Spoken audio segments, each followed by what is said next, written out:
I found some old saw blade that I had set into a solution to get rid of the rust. This is what I've actually been working on. I'm trying to get them cleaned up. There was all these. You can see the rust on them.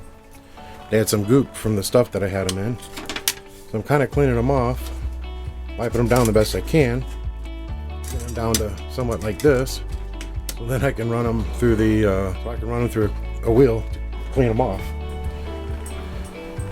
But these are actually good. They just look like crap, and I'm too cheap to go buy new ones. I actually don't use a saw that has this hole and this size, but I'm still going to clean it off because I will have one again here soon.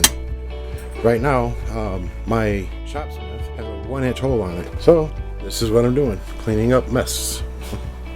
Trying to sort through it, get everything put away so I can get all this cleaned up, and then I can make another mess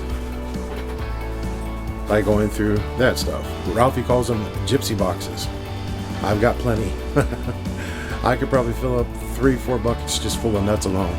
Nuts and screws and washers and all that kind of stuff. So I've got to sort it. I'm going to make a sorting tray to put on the channel. I've come up with a pretty good idea. I imagine it's going to work just like I think, but we'll see. We'll see how it turns out.